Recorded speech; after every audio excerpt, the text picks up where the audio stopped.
जिन देशों को वो जीतने जा रहा है वो क्रिश्चियन देश हैं।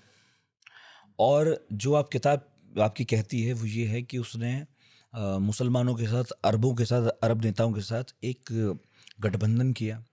तो ये सुनने में अभी बहुत अजीब सा लग रहा है, जब आप बताएंगे तो शायद समझ में आए कि एक ईसाई, वो भी पॉजिटिव ईसाइयत की तरफ जाने वाला व्यक्ति जो चाहता है कि मैं जाऊं, वो ईसाई देशों पर तो हमला करेगा लेकिन वो इस्लाम के साथ मिला हुआ है। ये क्या है? मतलब ये पजल सॉल्व कीजिए जरा। सो हिटलर का जो इस्लाम से अलायंस था या फिर इस्लामिस्ट से अलायंस था, और जिस अलायंस को मैं इस्लामो फासिज्म भी बुलाता हूँ, वो अलायंस वाज एक बहुत ही कॉमन मिनिमम प्रोग्राम के साथ चलता था। और कॉमन मिनिमम प्रोग्राम में एक जो सबसे इम्पॉर्टेंट एस्पेक्ट था, एनाहिलेशन ऑफ द ज्यूज़। जैसे हमने पहले भी डिस्कस किया, जो उसकी जो आर्यन कंसेप्शन थी उसके हिसाब से ज्यूज़ को भगा देना है। जो इस्लामिक थियोलॉजी है वो भी क्लियरली बता रही है कि you have to get rid of them. अब यहाँ पे हिटलर के पास कोई इससे बेहतर अलाई हो नहीं सकता था, क्योंकि ये उसकी जनरल पॉलिसी है। अब युद्ध में कोर पॉलिसी है कोर और इस पर पॉलिसी दोनों बहुत सहमत हैं। बहुत सहमत है, बिल्कुल सहमत है, और उनमें कोई डिसएग्रीमेंट नहीं है। इट्स एनहाइलेशन ही एनहाइलेशन है। देयर इज़ नो डाउट कि कोई एक बोल रहा हो कि मुझे एनहाइलेट करना है और दूसरा बोल रहा हो नहीं, हम एनहाइलेट नहीं करेंगे, हम उसको कुछ और सेकंड क्लास सिटीजन बना लेंगे, हाँ, धिम्मी। ऐसा नहीं। दे वांट नहीं, अब धिमनी नहीं। धिमनी से भी ऊपर जा चुके थे ये लोग, उनको एनहाइलेशन ही चाहिए।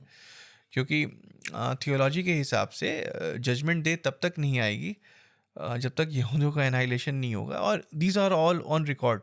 जैसे वो ये बोलते हैं कि, और ये हमास के चार्टर में भी इंक्लूडेड है, वो ये बोलते हैं कि जजमेंट डे के दिन पत्थर भी चिल्ला चिल्ला के बोलेगा मेरे पीछे यहूदी छुपा है, उसको आके मारो। सो ये जो थियोलॉजिकल अंडरपिनिंग थी, अ, इसके वजह से हिटलर बहुत कन्विंस था कि ये अपने रास्ते से भटकने वाले नहीं है, और जो रास्ते से भटकने वाले नहीं है वो सबसे अच्छे गठबंधन के योग्य होते सहयोगी हैं। हो सकते हैं। यस। और इस वजह से हिटलर को उनसे बेटर कोई अलाई मिल नहीं सकता था। और पूरे यूरोप में हर जगह टिट्स एंड पीसेस में यहूदी फैले हुए थे, हम्म। और हर कोई यहूदी को लाइक एनी सिविलाइज्ड नेशन बचाने की कोशिश कर रहा था कि आप कैसे उनको मार सकते हैं। There was no point. अब अभी भारत में भी अगर कुछ होगा, अगर भारत पाकिस्तान में भी अगर युद्ध होता है, तो ये रिलीजन के बेस पे नहीं जाएगा। जब युद्ध होता है तो everyone will come United, and जो पॉलिटिक्स से अपनी राजनीति है वो चलते रहेगी। कोई भी सिविलाइज स्टेट शायद इसी तरह का रास्ता अपनाता है, और बाकी के स्टेट भी वही कर रहे थे। तो हिटलर की कोर पॉलिसी के अगेंस्ट चाहे वो ब्रिटिश हो चाहे वो फ्रेंच हो, सब कोई थे। लेकिन हाँ, ये बात भी तय है कि ब्रिटिश भी कम रेसिस्ट नहीं थे। उनकी रेसिज्म जो हम भारत में देखे हैं, उनकी रेसिज्म अफ्रीका में नज़र आई। बारीक है वो। यस। लेकिन वो हम उसके बारे में ज़्यादा उनकी रेसिज्म के बारे में ज़्यादा बात नहीं हुई है। लेकिन अगर हम डॉक्यूमेंट्स ओपन करके देखेंगे तो उनकी रेसिज्म भी बहुत ही एंड थी, क्योंकि वो लिखा रहता था ना कि dogs and Indians not allowed. So it was not any good. लेकिन इंडियंस के बारे में ज़्यादा बात नहीं हुई, यहूदियों के बारे में बात हुई है। वो अलग बात है कि हम दूसरे एंगल से आज यहूदियों के बारे में बात करना चाह रहे हैं। और इसी वजह से हिटलर को जो पहले मैंने बोला, ये वो वजह थी जिसकी वजह से हिटलर को सबसे सुदृढ़ अलाई अगर कोई नज़र आया तो अरब थे। और दे वे कमिटेड। उनकी कमिटमेंट थी, वो कुछ भी मरने मारने को तैयार थे, क्योंकि उनके लिए जन्नत इंतज़ार कर रहा है। और जो हिटलर जिसको पॉइंट आउट भी करता है काफ़ी क्या बोल्डली। ऐसा भी था क्योंकि हिटलर को नए दोस्त चाहिए थे ये जंग जीतने के लिए, और जैसे जैसे जंग आगे बढ़ी तब तो और ज़्यादा महसूस होने लगा उसे, क्योंकि शुरू में तो जीत हासिल होती रही, ब्रिटेन भी चुप बैठा था। यस। तो ऐसा भी हुआ हो शायद कि हिटलर ने शुरू में जो माना हो, बाद में उससे कुछ और मानना शुरू कर दिया हो, क्योंकि जब साथी चाहिए होते हैं तो एक कॉमन ग्राउंड तो चाहिए होता है। हाँ, दैट इज़ वेरी ट्रू। लेकिन अब यहाँ पे मैं इसलिए इसको थोड़ा अलग वे से सोचता हूँ, क्योंकि जब आपकी कोर पॉलिसी होती है, कोर पॉलिसी और जो कुछ प्रोग्राम्स हैं जो आप आगे जाके करते हैं कोलैबोरेशन में। अब जैसे एक साधारण सा एग्जांपल अगर आप लेना चाहें, जियोपॉलिटिक्स भी कितना कॉम्प्लेक्स हो जाता है।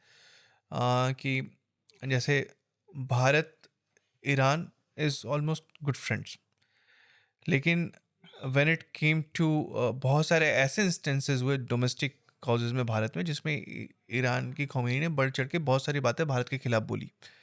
तो कश्मीर। यस। तो जियो पॉलिटिक्स जो होता है वो काफ़ी अलग होता है, और जो आपकी डोमेस्टिक पॉलिटिक्स है वो बहुत अलग होती है। डोमेस्टिक पॉलिटिक्स में जो बाहर वाले भी इंटरफेयर करते हैं वो अलग तरह से पेश आते हैं।